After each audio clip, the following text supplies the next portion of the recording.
Au nom du comité du Cercle des dirigeants d'entreprise, j'ai le grand bonheur de vous souhaiter la très cordiale bienvenue à cette visioconférence du lundi, un Penser Agir, du nom du même ouvrage qui a été réalisé il y a presque un an maintenant, hein, je vous le remontre, par notre remueur de meninges qu'est Xavier Comtesse et qui est là. Donc on a décidé d'inviter les participants à ce livre, les co-auteurs, il y en a 56.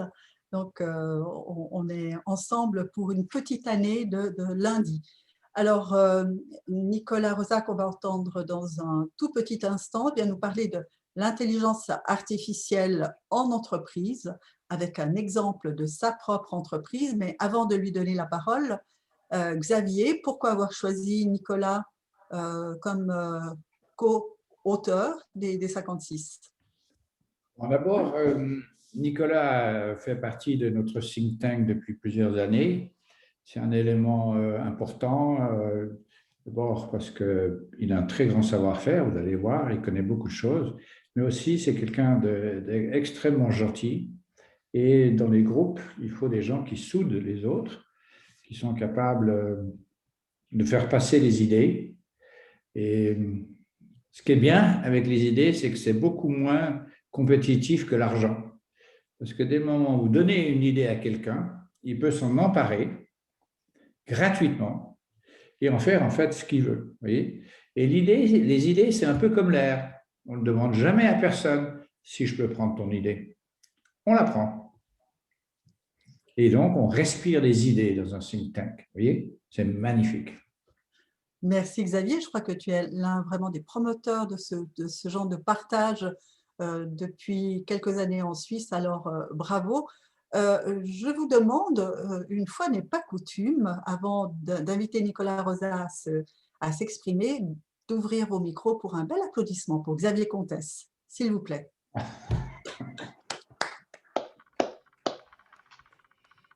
Merci. Voilà, puis comme vous êtes déjà rodé, je vais très vite demander à Nicolas Rosa qui il est et de nous présenter son thème. Mais avant qu'il le fasse, un applaudissement d'encouragement aussi et de remerciement pour être avec nous ce soir. Merci Nicolas. Mais avec plaisir. Alors, qui êtes-vous et de quoi allez-nous vous... C'est à l'envers. De quoi allez-vous nous parler? Alors, merci en fait à Xavier pour sa gentillesse. Et puis, du coup, je vais réclamer tout de suite votre bienveillance envers la présentation qui va suivre. Donc, je m'appelle Nicolas Rosa, je suis directeur adjoint des systèmes d'information ici au CHUV. Donc, les systèmes d'information, c'est le département informatique. Et je suis le responsable du groupe Data Science, qui est justement chargé d'introduire la data science au sens large, donc plus que l'intelligence artificielle, c'est l'ensemble de la gestion des données au sein du CHUV. Alors, le CHUV, j'aurai l'occasion de faire une petite présentation un peu sur rappel qu'est-ce que le CHUV. Ensuite, je parlerai rapidement des potentiels de l'intelligence artificielle dans le cadre de la santé et de la médecine. Et ensuite, en fait, c'était une discussion qu'on avait eue avec Xavier en disant, OK, on a réfléchi pas mal sur l'introduction de la data science et de l'intelligence artificielle dans les entreprises. Et moi, je me suis toujours dit que ce serait sympa de faire un retour d'expérience un peu sur les quelques années qui ont vécu. Le groupe Data Science au CHUV, c'est peut-être 3 ans, 4 ans maintenant, 3 ans. Donc, c'est intéressant peut-être d'essayer de retirer les premiers enseignements des choses qu'on pourrait faire. Donc, je pense que comme tout manager, vous savez bien que c'est plutôt le management, c'est plutôt un art qu'une science. C'est-à-dire savoir prendre les bonnes opportunités au bon moment.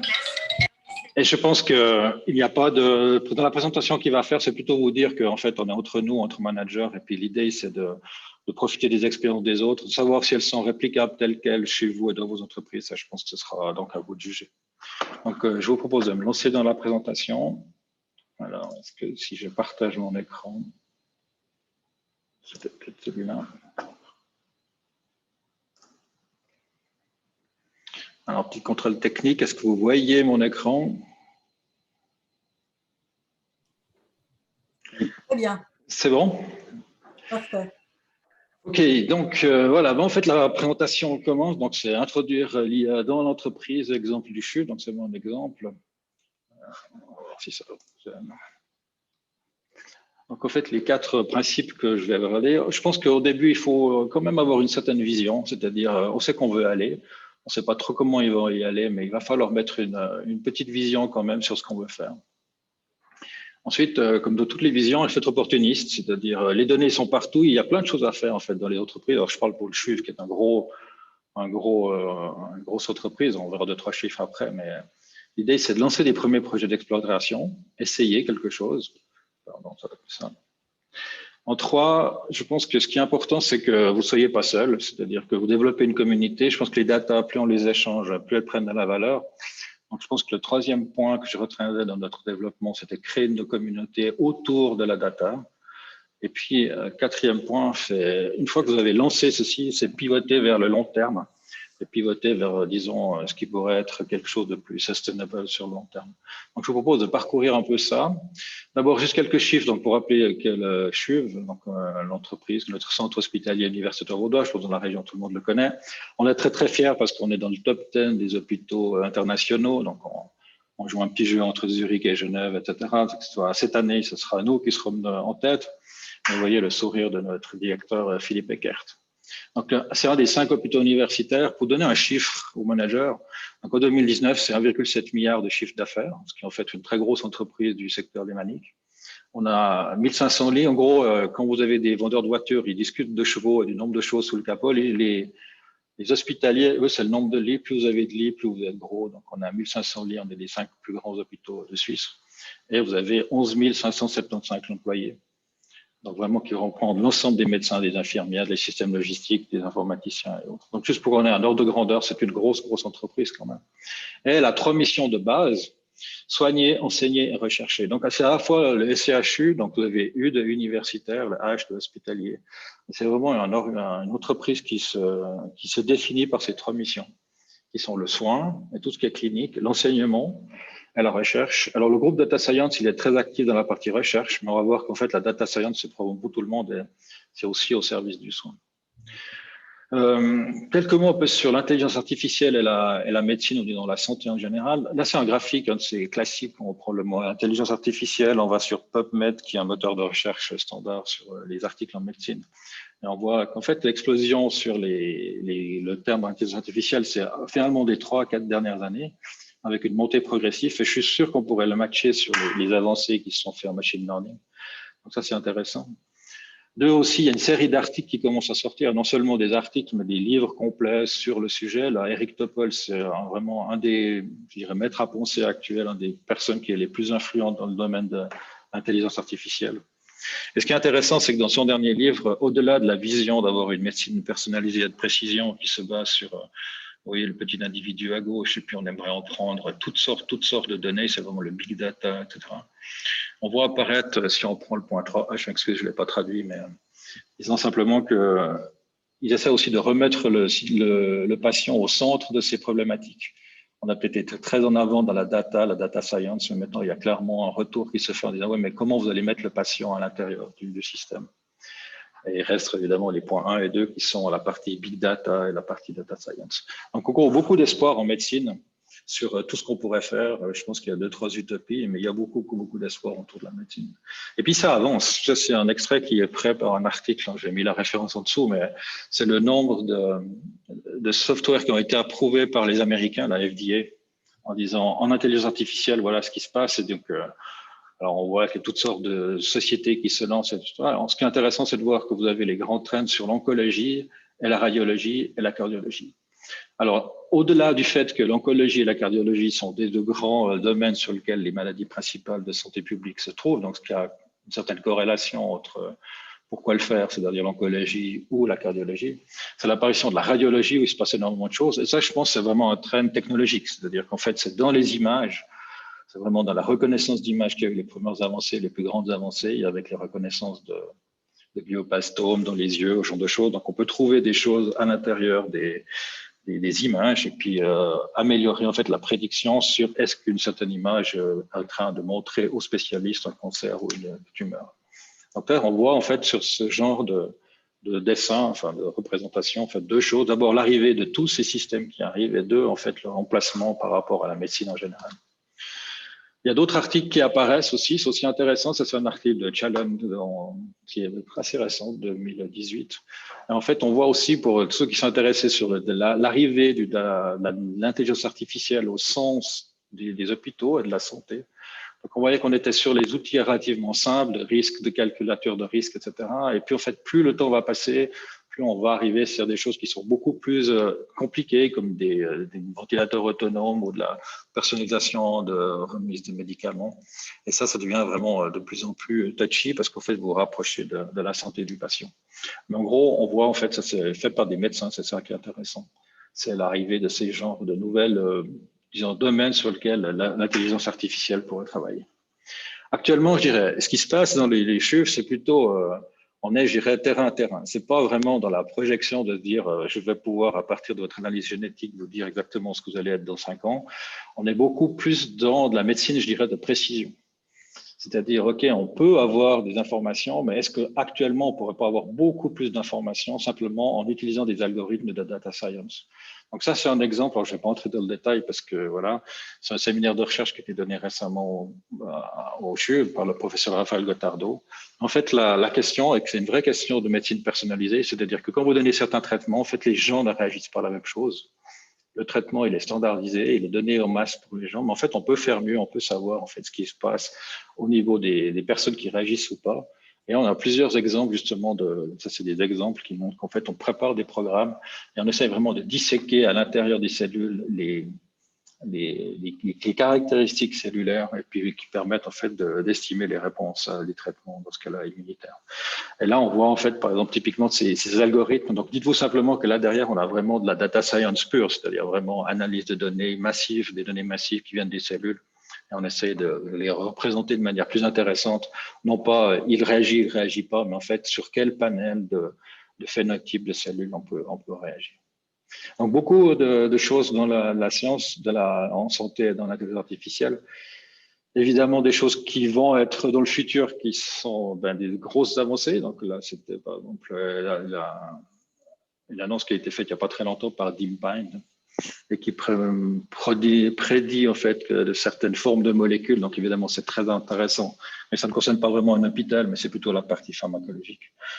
Et puis, à titre personnel, on peut aussi en montrer que l'intelligence artificielle, c'est tout un débat sociétal de savoir finalement qu'est-ce qu'elle nous amène, etc. Est-ce que la beauté de demain sera définie par une intelligence artificielle? Il y a des sociétés qui sont là-dessus. Et je pense qu'à titre personnel, les grands enjeux de demain, je pense que ce sera vraiment, en fait, l'intelligence artificielle au service du patient. Et ça veut dire quoi? Donc, on va retomber, en fait, pas retomber, simplement, on va retrouver simplement des grands débats éthiques sur à la fois qu'est-ce que c'est qu'une intelligence qui est quelqu'un qu'on peut faire avoir confiance. Ça veut dire comprendre en fait quels sont les algorithmes de décision et d'aide à la décision, parce que c'est là qu'on va attendre un peu les premières passes d'intelligence artificielle, c'est l'aide à la décision en clinique.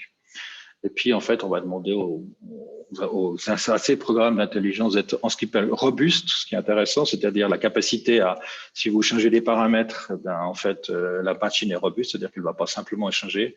C'est pas parce qu'elle voit une orange que soudain elle va dire ah ben c'est une orange ou c'est une maison, comme des exemples qui le montrent. On a pas mal de questions, je pense, en intelligence artificielle à résoudre en termes de robustesse. Et puis, je pense un deuxième très grand axe qu'on explore aussi maintenant, c'est la partie expliquée. Si vous avez un patient et puis il va vous dire que demain, l'intelligence artificielle vous a donné 50% de chance de développer un certain cancer, les gens voudront des explications. Et c'est clairement difficile pour un data scientist de vous expliquer que c'est une descente de gradient dans un programme d'intelligence artificielle qui a amené cette réponse. Donc là, on a un vrai enjeu de savoir qu'est-ce que finalement est une intelligence explicable ou expliquée, comment on est parti de mes données et comment on est arrivé à une prédiction sur mes traitements. Donc je pense que c'est un très gros enjeu.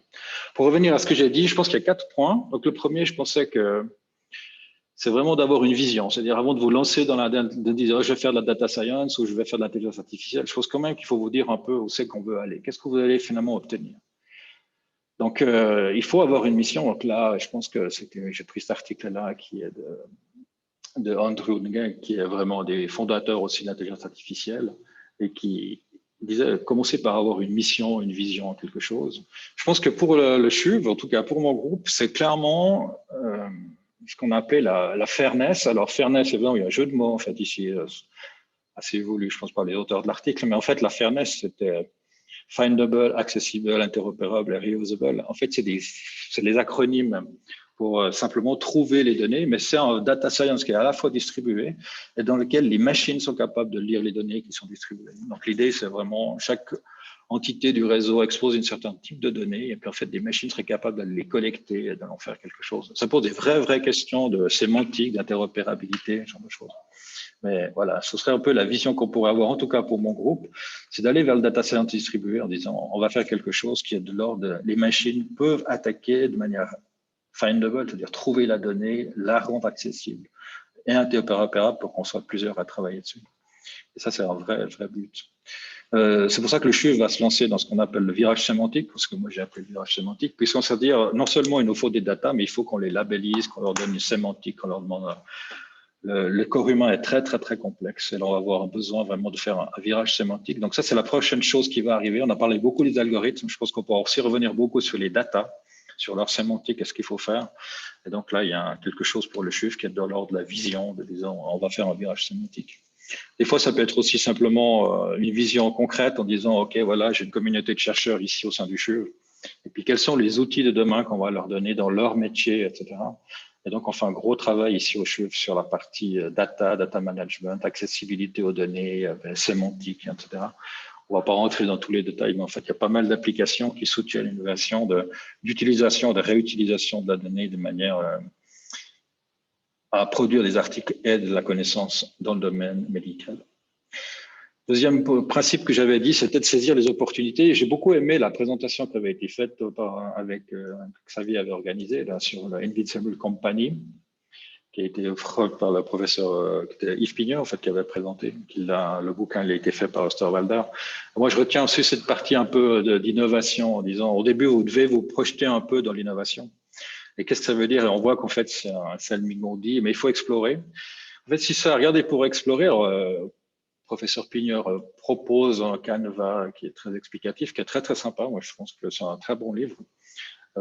J'ai essayé de faire un peu l'exercice en disant pour le CHUV, qu'est-ce que ça représente? Ben là, vous avez sur la gauche le portfolio des projets qu'on a lancés, qui sont véritablement liés à la data science. C'est vraiment des projets de data science qui étaient classifiés.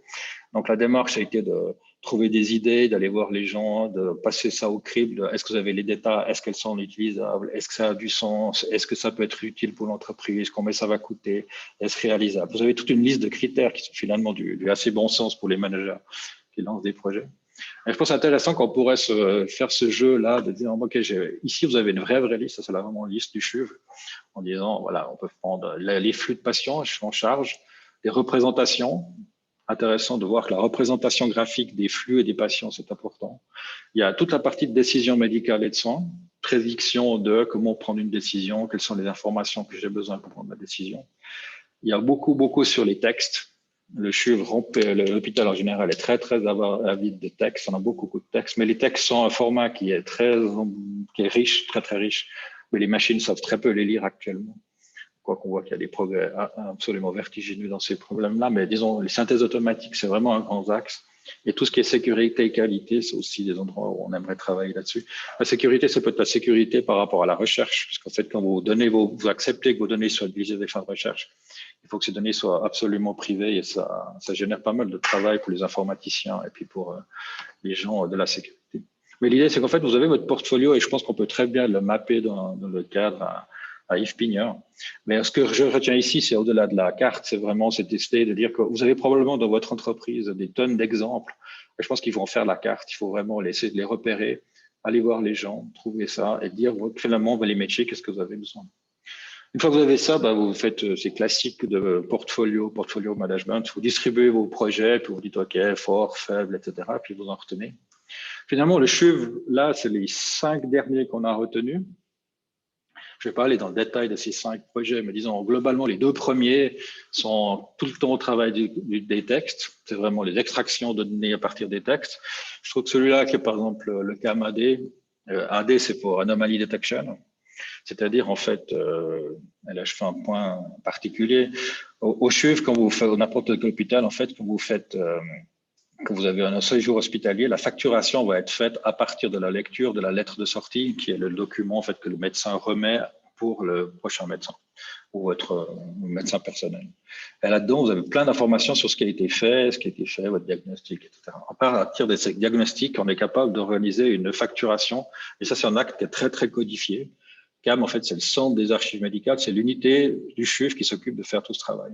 Et ça, c'est des humains qui lisent toutes les lettres, qui prennent les codes, etc. Et ce qu'on a essayé de faire, nous, c'est de prendre, en fait, la contenu sémantique des lettres. Donc, on a travaillé avec l'informatique, ces programmes d'intelligence artificielle et de prédiction, en disant, on prend toutes les lettres et on va les laisser l'ordinateur simplement faire des groupes. Vous voyez que les couleurs des groupes correspondent, en fait, à des codages qui seraient des classes de facturation identiques. Et l'idée, c'est qu'en fait, on voit, par exemple, vous voyez pour le rouge ici, enfin, j'espère que vous voyez, il y a un gros pocket ici à gauche, mais il y en a un petit ici à droite. Et la question, c'est est-ce que les fameuses codages qui sont arrivés sur le petit paquet sont bien de couleur rouge et puis on n'a pas un problème, un anomaly detection, en fait, dans ce cas-là. Donc voilà, un exemple d'intelligence artificielle, c'est des programmes de machine learning, de clustering automatique, dans lequel on prend ces données, on les cluster, et puis en fait, ça donne de la décision pour les codeurs, dans ce cas-là, qui peuvent aller avec le logiciel, pointer sur des points de la bulle et puis regarder si finalement la lettre est véritablement codée de bonne chose. Donc ça, c'est typiquement quelque chose, en fait, de l'intelligence artificielle, c'est pas sur le patient lui-même, c'est plutôt dans les processus administratifs, mais qui permettent de raffiner les processus, de les rendre plus fiables, plus performants, etc. Le projet PRN, c'est un projet de codage. Il y a beaucoup de codes qui sont saisis au quotidien par les infirmiers. On pourrait imaginer que l'intelligence artificielle, à partir des données, propose les futurs codes. Ça évite des ressaisies. L'être humain ne ferait plus que de vérifier et de quittancer comme code de naissance. Ou bien un projet qu'on a discuté juste avant, qui a duré de séjour. C'est vraiment, les gens rentrent à l'hôpital. La question, c'est quand c'est qu'ils vont sortir. Ça a l'air d'être une question assez simple, mais j'entends quand vous avez un hôpital qui dépense 1,5 milliard d'années, enfin, de francs par année, et qui va avoir une logistique absolument impressionnante, le lit coûte très très cher, et donc vous avez les moindres jours que vous gagnez sur les hospitalisations en termes de, vous gagnez, non pas de qualité de soins, mais en termes vraiment d'efficacité des soins, de gestion des lits, vous gagnez des millions. Donc là, c'est vraiment un endroit où on peut faire des choses, et puis c'est vraiment des programmes qui attaquent à la fois les textes, les premiers diagnostics, les premiers médicaments, etc. Donc, c'est vraiment quelque chose d'assez pointu. Ou bien, pour le sepsis, c'est vraiment, les sepsis sont des infections un peu délétères pour la santé. Et puis là, la question, c'est la prédiction de tel sepsis. Donc, on travaille un peu sur tous ces axes. Et comme vous voyez, c'est ce que j'appelle les axes transversaux, c'est-à-dire que typiquement pour la durée de séjour, c'est ça que l'hôpital qui peut faire, parce qu'en fait, ça va devenir probablement des processus internes du CHUV. Chaque hôpital est organisé un peu différemment. Donc, c'est pas quelque chose qui est reproductible à l'extérieur, transposable à l'extérieur. Ça l'est plus que si vous avez, par exemple, un logiciel qui va capturer des images et puis simplement faire des pronostics, quoique ça peut dépendre du scanner. Tout ça pour dire que voilà, vous avez quelque chose à faire. Donc, dans Penser et Agir, vous avez aussi donc le livre dont on a évoqué avant avec Xavier. Vous avez aussi d'autres façons de voir le problématique. C'est aussi de se dire, OK, il y a la problématique de la chaîne de valeur augmentée. Je trouve que c'est intéressant de se projeter là-dedans. Alors moi, j'ai proposé le portfolio de Yves Pigneur, mais on peut aussi voir la data et les algorithmes comme étant une chaîne de valeur revisitée chez Porter. Un des points que j'ai mis en avant, c'était développer une communauté. Alors, je pense que le team, ça consiste déjà à avoir au team central qui sont capables de faire des services au sein du CHUV. Donc là, en fait, on voit sur cette articulation de mon team le fait que c'est vraiment des activités multidisciplinaires. Vous avez de la gestion de projet, vous avez de la gestion d'applications, donc ça c'est des ingénieurs IT, vous avez des gens qui font du data management, de la sémantique et des data scientists. Et si vous n'avez pas ces 4 compétences qui sont mises ensemble dans une team, qui discutent entre elles, qu'il faut de faire les déploiements, etc., vous n'avez pas, en fait, je pense, cette efficacité qui est nécessaire. Donc ça, c'est je pense, une des leçons, c'est ayez vraiment un team interdisciplinaire qui est capable de délivrer assez rapidement, time to market, ce genre de programme un peu nouveau d'ailleurs. Et puis, alors le CHUV, notre équipe, elle a toutes sortes d'engagements, de cohésion d'éthique. Alors chez nous, pour le CHUV, clairement, ça c'est spécifique, c'est l'éthique au sens protection des données, la correction éthique vis-à-vis des extractions de données. Et puis, on bâtit ça autour de la data science, des compétences en data science. Et comme je l'ai dit avant, les FAIR Principles qui vont vers la partie data management automatique et la réutilisation de ces données. Donc, pour moi, c'est vraiment important. Alors là, j'ai parlé du noyau dur, qui est le noyau en fait, qui fournit les services de data, mais en fait, il faut vraiment que ce soit les chercheurs chez nous qui soient la pierre angulaire de ça. Donc, pour nous, c'est vraiment la communauté. Donc là, on a lancé des actions autour de utiliser nos services, faites-vous connaître. Il y a 300 équipes de recherche au CHUV. Dans ces 300 équipes, on les rencontre les unes après les autres, on essaie de les faire parler, de les faire discuter, d'engager les collaborations transverses, sans forcément l'informatique. Donc, nourrir ici une communauté, je pense que la data, c'est vraiment un endroit où on peut retrouver les gens. Parce que finalement, ils se retrouvent sur les data de l'utilisation de telles données. Donc, je pense qu'on a vraiment quoi de faire une communauté. Je pense que c'est vraiment assez dans notre époque de créer des communautés. Et le dernier point, c'est soyez prêts à pivoter. C'est-à-dire, OK, on comprend des projets un peu lancés. Le portfolio, il y en avait une trentaine. Au début, on a vu qu'on a 5-6 qui sont à peu près matures, etc. Donc, je pense que c'est vraiment à l'image du livre de Yves Spinier. Donc, on est prêt à pivoter si vous trouvez quelque chose ne va pas. Et je pense que des core competencies qu'on doit avoir, c'est comprendre un projet de data science, en quoi il est spécifique, en quoi il a des méthodes spécifiques, en quoi il a des compétences spécifiques. Donc ça, je pense que c'est le quatrième point, c'est comprenez les projets de data science, comprenez ce que vous voulez faire. Moi, je pense que c'est toujours bien de s'inscrire dans la stratégie de l'entreprise. Donc, si vous avez des choses qui se sont bien passées, faites un peu de la publicité, convainquez le management que oui, il peut y avoir des data, des stratégies. Alors, à ce moment-là, elles sont reprises par l'institution, reposées au sein de l'institution. Donc là, chez nous, ils l'ont mis dans la stratégie 0,2 qui consiste à soutenir la recherche et l'innovation. Donc voilà, c'est un bon positionnement, je pense aussi pour le data science. Ça, ce serait intéressant, mais mon conseil ici, c'est développer des initiatives locales, mais inscrivez-vous dans une vision et quelque chose qui soit de l'entreprise. Soyez opportuniste. Et donc voilà un peu un de vos derniers slides que j'avais. Donc retour d'expérience, c'est ayez une vision, soyez opportuniste, développez des communautés, laissez les utilisateurs utiliser vos données. Je pense que ce n'est pas à l'informatique de dire à quoi les données peuvent être utilisées. Non, on doit faire des services. Je pense qu'il faut vraiment rester sur cette qualité de service. Il faut des compétences particulières sur les collaborateurs que vous avez. C'est des gens qu'on paye assez cher, mais en fait qui sont, à mon avis, très, très indispensables, simplement. Et puis en fait, dès que vous avez quelque chose qui fonctionne, inscrivez-vous dans la stratégie d'entreprise, et puis dans un moyen terme en tout cas. Et je pense que la compétence d'entreprise, c'est savoir mener des projets. C'est pas vraiment l'intelligence artificielle en elle-même, c'est la capacité à savoir lancer les projets, les bons projets, retenir les bons. Donc voilà, c'était un peu. Merci pour votre attention. Donc si jamais on peut toujours penser à agir. Et puis j'ai mis cette citation de Saint-Augustin. C'est pas pour la côté catholique, mais c'est parce que la frotte est sympa. Il vaut mieux suivre le bon chemin en boitant que le mauvais n'a pas ferme. Je vous remercie. Et si vous avez des questions, je suis à votre disposition. Je vous demande d'ouvrir vos micros pour un bel applaudissement pour Nicolas Rosa, s'il vous plaît.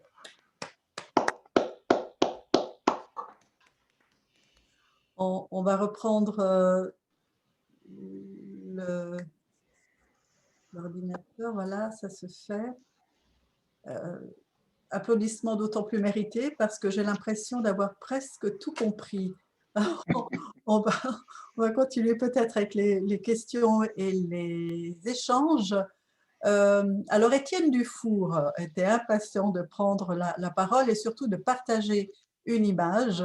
Étienne, à toi les paroles. Alors, d'abord la question, comme dans les réseaux sociaux, ne risquons-nous pas des dérapages et comment s'en protéger? Et pour illustrer ça, je vais vous passer une image en écran partagé, si vous voulez bien.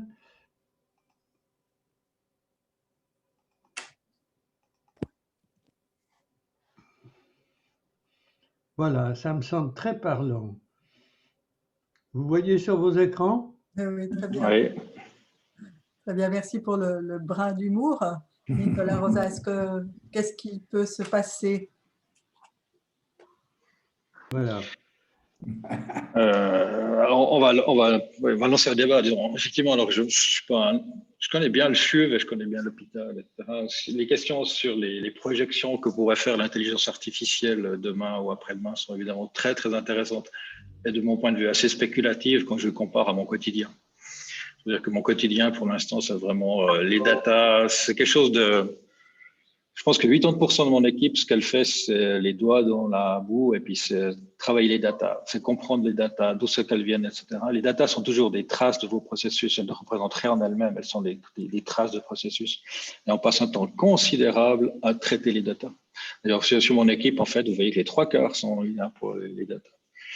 Et en plus, après, vous avez data science sur l'intelligence artificielle. Mais pour répondre à votre question, oui, je pense qu'il y a un bel avenir sur la partie intelligence artificielle. Personnellement, je pense que, comme je l'ai dit avant, je l'ai évoqué un peu dans une des slides, je pense que l'avenir, en tout cas, de l'intelligence artificielle en médecine, ce sera de remettre l'humain au centre. C'est-à-dire, en fait, que peut lui apporter l'intelligence artificielle? Je ne crois pas absolument pas, personnellement, à des types de remplacement de l'intelligence artificielle de l'humain, quoi que ce soit, pour toutes sortes de raisons. Je pouvais lire le livre de Roger Penrose, par exemple, sur le fait que la mathématique, les programmes, les théorèmes de Gödel, ce genre de choses font qu'il y a une différence considérable, je pense, de nature, en fait, entre les programmes d'intelligence artificielle et l'intelligence humaine. Donc, probablement qu'on ne va pas être remplacé par l'intelligence artificielle, ne serait-ce que par des questions de consommation d'énergie. Un cerveau humain, c'est tellement plus efficace, c'est vraiment formidablement plus efficace. Donc, on a des ordres de grandeur qui font que ce n'est pas demain que l'intelligence artificielle remplacera l'humain. Par contre, il y a un bel avenir pour la collaboration. Il y a un bel avenir pour la coopération entre l'intelligence humaine, etc. Et je pense que les prochains travaux sont vraiment autour de comment coopérer et comment utiliser les bienfaits de l'intelligence humaine, l'intelligence artificielle avec, je dirais, l'empathie humaine ou la bienveillance humaine. Alors, je ne sais pas si j'ai répondu exactement à votre question, mais disons quoi, j'ai un peu brodé là autour. Merci beaucoup. Il nous reste une demi-heure. L'idée, c'est que vous soyez beaucoup à intervenir. Questions courtes pour quelques réponses courtes. Moi, j'aimerais entendre, s'il est encore là, Monsieur Magistrati, qui lui est en formation hospitalière et qui, je pense, était intéressé peut-être par le sujet par rapport à sa formation. Est-ce qu'il est encore là? Il n'est plus là? Apparemment. Je ne le vois plus, malheureusement. Il n'est plus là. Alors, Geneviève. Bon, alors, moi, j'ai un tas de questions. Okay. En une minute. Premièrement, il ne faut pas oublier que tous ces data et tous ces algorithmes, c'est que de la technique et c'est des maths. Et que les algorithmes aussi ont des biais, comme les êtres humains ont des biais cognitifs. Les algorithmes avec l'intelligence artificielle, il y a aussi des biais liés avec les logiciels qu'on utilise, le fait que c'est global, etc. Et que dans la collaboration, il faudra faire attention qu'on soit toujours le sujet et qu'on ne devienne pas l'esclave. Parce que vous l'avez mentionné, le machine learning fait que l'intelligence artificielle apprend de plus en plus et de plus en plus vite. Et ce sera très important de se rendre compte que toutes ces données, ce sont des outils et c'est un soutien à la décision, mais c'est toujours l'individu qui doit prendre la décision et parfois ce sera très difficile. Il ne pourra pas prendre de décision, enfin, il aura l'impression des fois qu'il ne comprend pas, un petit peu comme on a eu avec les hedge funds et tous ces trucs-là. Donc, c'est important de voir comment on va faire avec ces boîtes noires. Qui est responsable? On a un tas de beaux problèmes éthiques à résoudre. Geneviève, on est obligé de oui, commencer. En fait, ça revient un peu à la première question, ça la complète, Nicolas Rosa. Il y a quand même cette inquiétude de ce que la machine pourrait faire à la place. Ce n'est pas une inquiétude, c'est éthique. Alors, au niveau éthique? Ouais, voilà. Alors, je pense que c'est un vrai débat. Je pense que c'est intéressant, mais je lisais il n'y a pas très longtemps un rapport de l'Union européenne en disant qu'il faut que l'intelligence artificielle devienne éthique. Exactement. Mais je crois qu'on s'entend mal sur la phrase parce que si c'est une technologie, l'intelligence artificielle, comme vous l'avez dit, c'est des programmes et des datas. C'est donc une technologie. Une technologie en soi n'est pas éthique. Ce qui est éthique, c'est l'utilisation qu'on en fait, etc. Donc, je pense qu'il faudrait remettre le débat en disant, mais c'est l'utilisation que vous allez en faire de cette technologie et puis de dire que cette technologie et de l'usage que vous en avez fait qui est fondamentalement éthique. Donc, j'avoue que je suis un peu étonné par ces programmes qui disent, enfin, ces documents émis par l'Union européenne ou d'autres d'ailleurs, c'est pas l'Union européenne, c'est plus d'heure, disant que l'intelligence artificielle doit être éthique. Si c'est un raccourci pour dire que l'utilisation qui doit en être faite doit être éthique, alors certainement, je pense qu'on est assez d'accord là-dessus. Ça doit renforcer effectivement le pôle humain qui, si lui-même définit une position éthique. Mais prenons un exemple, par exemple, juste pour éthique. Parlons éthique. Vous avez une machine qui pilote les voitures de demain. La machine, la voiture, elle fonctionne, elle trouve des personnes qui traversent la route, elle décide de monter sur le trottoir. Là, clairement, probablement, ce que vous allez retrouver, c'est une éthique genre utilitariste, c'est-à-dire genre 4 personnes sur le trottoir, 5 sur la route, allez, hop, je monte sur le trottoir, j'en tue que 4. Le problème, c'est que vous allez simplement avoir une personne qui va acheter cette voiture parce que dans le scénario, chaque fois, le conducteur est tué. Donc, se pose des vraies questions. C'est pas la technologie. On voit bien, c'est pas le fait que le programme a été, entre guillemets, soit il a appris, soit on lui a inculqué des règles de manière explicite, mais en fait, c'est bien la décision qui est prise. Et si l'humain n'achète pas quelque chose, ben, voilà. Donc, c'est vraiment, ça montre vraiment que l'éthique, c'est pas une question de technologie, etc. C'est vraiment une question de l'utilisation de ces technologies au sein de la société par les êtres humains. Et je pense que c'est là qu'il faudra porter le débat. Et je pense que c'est là qu'il faut le porter. Mais je pense que je vois, franchement, on pourra discuter un peu aussi pas mal sur les biais en informatique, en intelligence artificielle. Je pense que le virage est en train d'être pris. Il faut juste faire attention à ces dire. Il faut que demain, l'intelligence artificielle soit éthique. Non, elle ne le sera pas. C'est l'utilisation que vous allez en faire qui le sera. Merci beaucoup. Tanguy Delamarre, on parlait de mathématiques, de chiffres, de structure de société. Tanguy, tu veux bien ouvrir ton micro? Voilà, oui. Oh, moi, j'ai beaucoup appris là parce que je suis un peu un novice avec toute cette intelligence artificielle. Ce que je retiens, et peut-être la question que je me pose, c'est oui, l'intelligence va permettre de collecter, de trier, d'agglomérer tout un tas de données, suivant effectivement des algorithmes. Mais ensuite, enfin, je suis convaincu, il faut quand même que l'être humain, et ce qui rejoint ce qui a été dit, soit toujours l'arbitre sur les choix qui vont être faits, la façon dont ça va être aggloméré, et ne pas laisser que des algorithmes le faire, que tout cela s'emballe, et que finalement qu'on arrive dans le domaine médical à des prédictions de notre avenir, de notre santé, ce qui va être également assez effrayant de se dire, tiens, des algorithmes, une machine, des modèles mathématiques vont nous dire ce que l'on va avoir comme maladie, notre espérance de vie. C'est un peu effrayant, voilà, pour moi. Donc, c'est comment arriver, effectivement, on revient sur l'éthique, c'est comment arriver à contrôler, qui va être le garant du bon fonctionnement, du bon usage de cette intelligence artificielle au sein du monde médical. Merci beaucoup. C'était plus une réflexion. Je pense, Nicolas, peut-être pas besoin de répondre parce qu'on va se recouper avec les 2 premières interventions. Jean, pensez bien de vous présenter, de nous dire qui vous êtes avant de prendre la parole.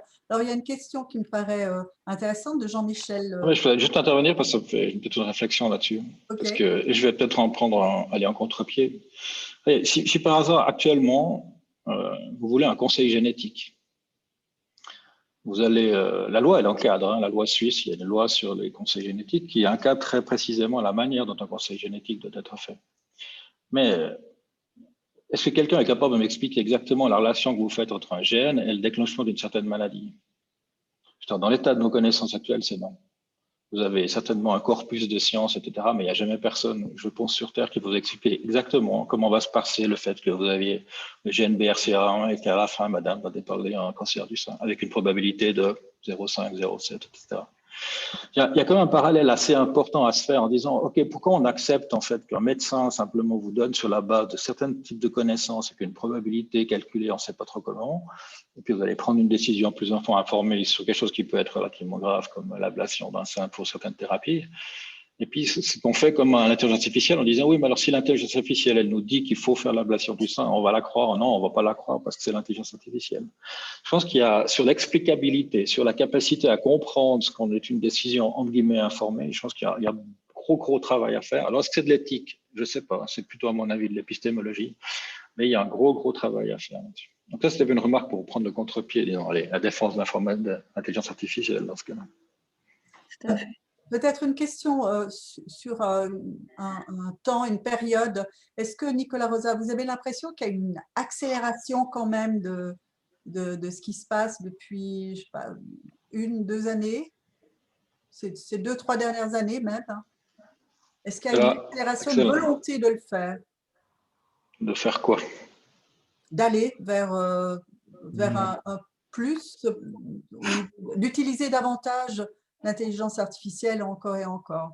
Oui, Est-ce que ça existait clairement. avant, mais il n'y avait peut-être pas la volonté vraiment d'accélérer? Je pense que, non, je pense qu'il y a une vraie volonté d'utiliser parce qu'en fait, les programmes que vous voyez, enfin, les 10 dernières années, on a eu une explosion, en fait, une capacité des programmes dits de machine learning, parce qu'on parle de cette branche-là, l'intelligence artificielle, ou l'intelligence en général, mais disons, machine learning, je trouve en particulier, qui est de sa capacité de prédire, de faire des choses quand l'être humain voit une machine jouer aux échecs et puis on se fait battre aux échecs. Et en plus, il trouve des stratégies que personne n'avait jamais pensées. C'est là qu'on se dit quand même, il se trouve quelque chose. Et puis l'être humain, il se trouve un peu, je dirais, disons, qu'est-ce qui se passe? Je suis un peu perturbé, qu'est-ce qui se passe? Donc je pense que non, il y a clairement une capacité de faire, un savoir-faire, des machines. Et puis maintenant, la vague, c'est le citoyen, le médecin qui doit appréhender ces techniques. Donc qu'est-ce qu'on peut en faire? On revient au débat des technologies de leur utilisation. Merci beaucoup. Avant, j'aurais peut-être… non, attendez, excusez-moi. Avant de donner à Jean-Michel Thénard la parole pour sa question, Xavier voulait intervenir. Non, tu as fermé là le micro.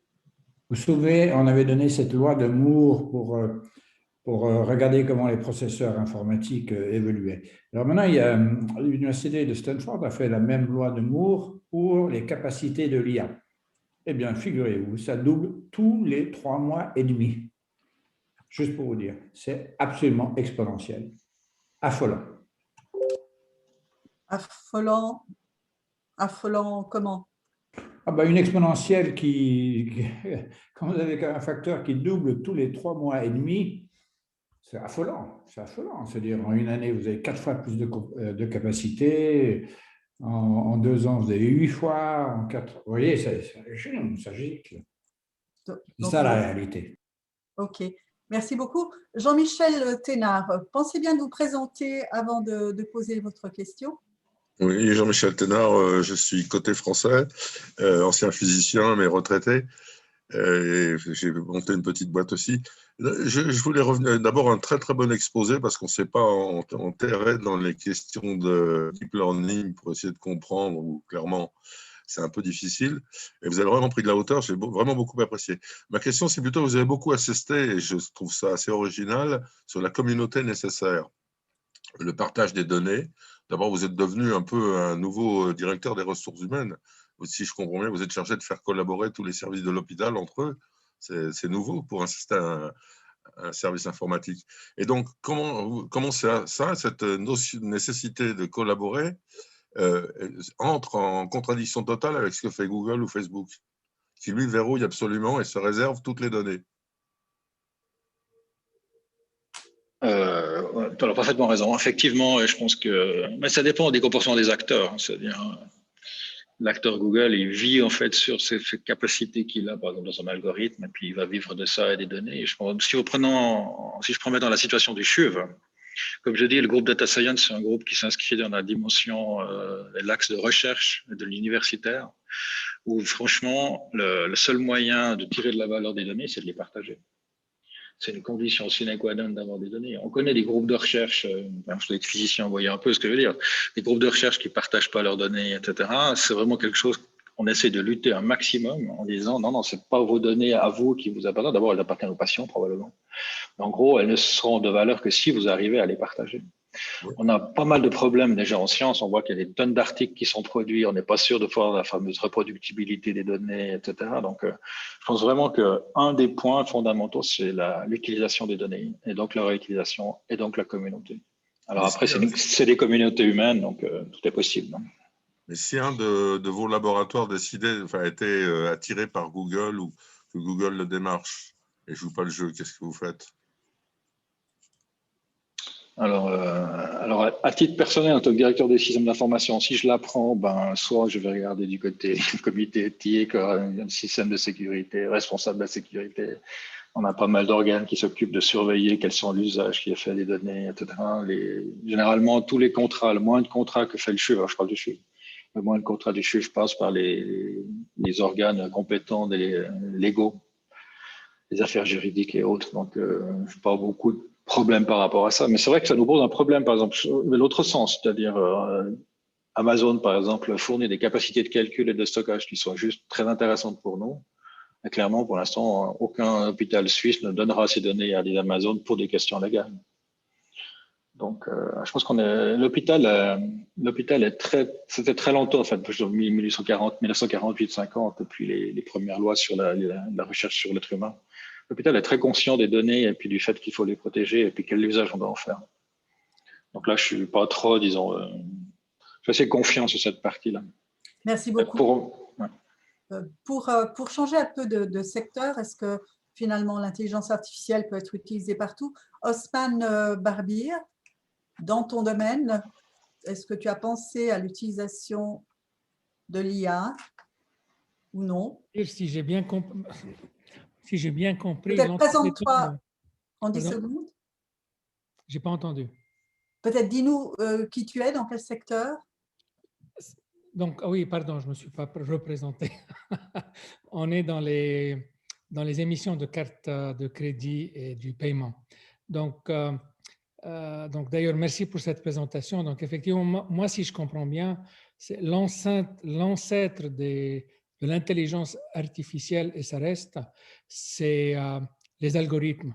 Et qu'est-ce qu'on fait avec le résultat et comment est-ce qu'on veut les utiliser?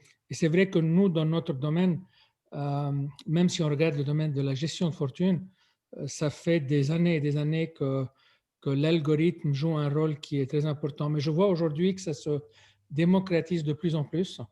Et c'est pour ça que c'est exponentiel, comme Xavier disait tout à l'heure, ça double tous les 3 mois. C'est la force et la puissance de cette intelligence artificielle, elle double. Non, c'est absolument quelque chose, c'est l'avenir. Hein. Ça c'est bien aussi pour les fainéants qui veulent passer aussi le travail un petit peu à la machine. Mais ce qui est intéressant, c'est que ça arrive à fédérer aussi différents départements pour travailler ensemble. C'est ce que Jean-Michel a soulevé. Je suis entièrement d'accord avec lui. Ça fédère les gens à travailler ensemble. Mais voilà. Merci beaucoup, Osman. Un mot sur ce qui vient d'être dit, Nicolas? Non, j'adhère. Et puis, effectivement, je pense qu'il faut, quand on parle d'intelligence artificielle, je pense qu'il faut toujours avoir cette dualité entre les data et l'algorithme. Pour moi, c'est vraiment les deux facettes d'une même pièce. Donc, si vous ne faites pas attention aux data, vous n'aurez pas un bon algorithme en output.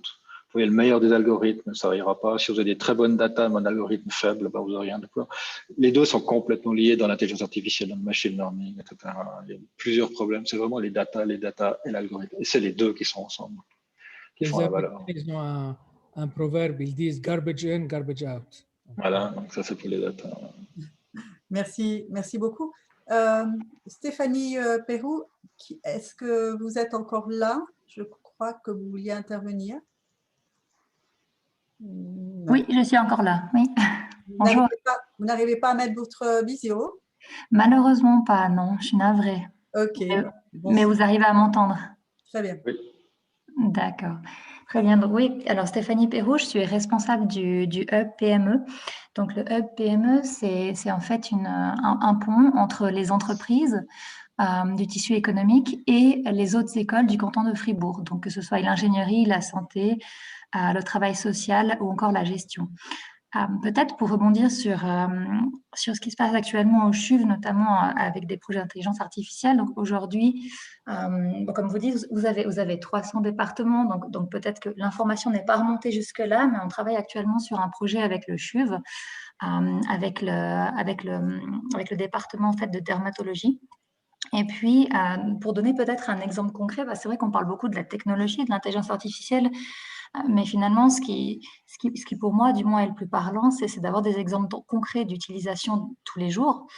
Et là, le projet qu'on est en train de mettre en place avec le CHUV, c'est finalement de pouvoir, comme on disait avant, supporter. Donc, l'intelligence, c'est un support. Donc, on permet en fait aux infirmières qui actuellement sont là pour répondre aux besoins des patients qui traitent qui sont traités au département de dermatologie. Et ces patients rentrent chez eux à un moment donné, ils rentrent à la maison et puis ils se retrouvent un petit peu seuls face à leurs applications de pommades, par exemple, parce que là on parle de dermatologie, où ils se retrouvent seuls avec leur prise de médicaments. Et puis effectivement, il y a une permanence qui a été mise en place au CHUV où ils peuvent effectivement contacter l'infirmière en chef quand ils le souhaitent. Et le projet qu'on est en train de développer aujourd'hui, c'est en plus d'avoir une infirmière qui doit quand même dormir, qui doit quand même prendre du temps aussi pour… Enfin, elle ne peut pas être 100% présente pour un patient. Il y a énormément de patients qui sont traités. Eh bien, on est en train de mettre en place un support qui est en fait un agent conversationnel. Donc, c'est un petit peu comme votre WhatsApp. On va pouvoir lui poser des questions. Donc, le patient qui sera à la maison va pouvoir poser des questions directement comme s'il posait des questions à une infirmière qui était chez lui en permanence. Et l'avantage de cet agent conversationnel, qui derrière, justement, notamment a de l'intelligence artificielle, va permettre de pouvoir avoir une infirmière chez soi 24 heures sur 24, plus ou moins, qui répond selon votre profil, donc vraiment selon votre profil du patient, selon vos besoins, et qui donc finalement est un support, un soutien aux personnes actuellement en place au CHUV. Merci beaucoup Stéphanie. C'était plus une idée d'avancer le projet qu'une question. Non, alors l'idée, c'est vraiment de mettre, enfin, finalement, par rapport à l'intelligence artificielle, qui est une technologie, vraiment d'avoir un exemple concret de comment est-ce qu'on l'applique et que finalement, ce que disait Nicolas était très pertinent, c'est-à-dire que vraiment l'intelligence artificielle qui a derrière, c'est également une notion de support. Et l'intelligence artificielle ne va pas forcément remplacer les personnes mises en place aujourd'hui, mais au contraire, elle va pouvoir soutenir. D'accord, merci beaucoup. Oui, c'est un bon point. Donc, effectivement, j'ai 2 commentaires. Bon, je pense que l'exemple que vous avez cité, il est super intéressant parce que c'est une tendance relativement lourde aussi de l'hôpital qui est de sortir de ses murs. Oui. Donc, je pense que là, on peut discuter avec Xavier, mais donc, sur la partie régionale, etc. Mais l'hôpital sort de ses murs, clairement. La notion de soins, elle devrait passer non plus de l'hôpital et puis sortir de l'hôpital, mais de l'hôpital et qui suit son patient jusqu'à un certain point. Donc, ça peut remettre en cause certains processus de prise en charge, de responsabilité médicale, mais c'est vrai.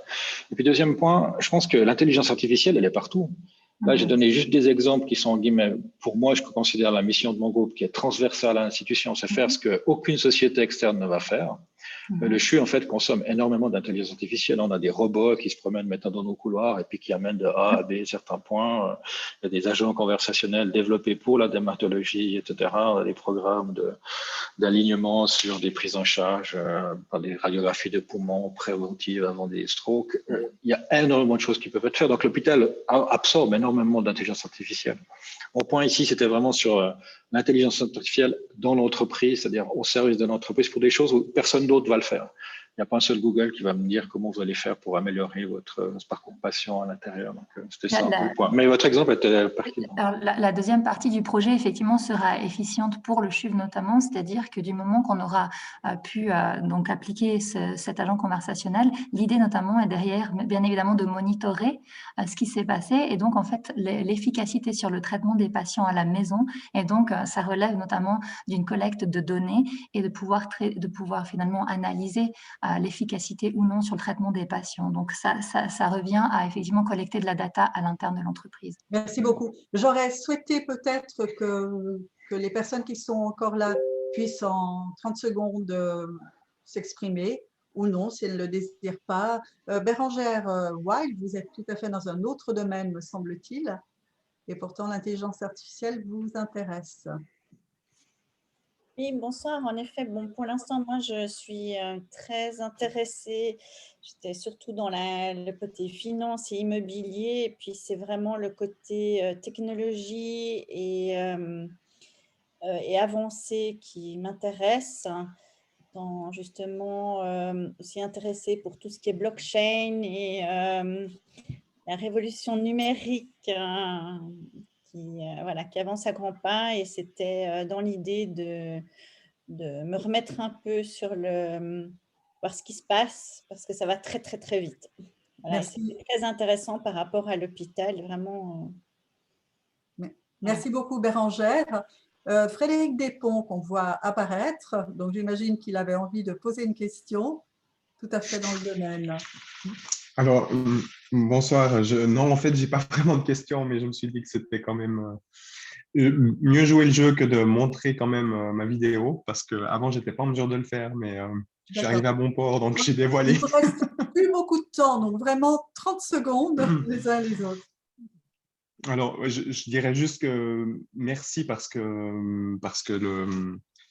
je trouve que ça a été bien placé dans le contexte. Nicolas a aussi mentionné que l'intelligence artificielle, c'est plein de choses, et puis que là, c'était en particulier le sujet des réseaux de neurones. Et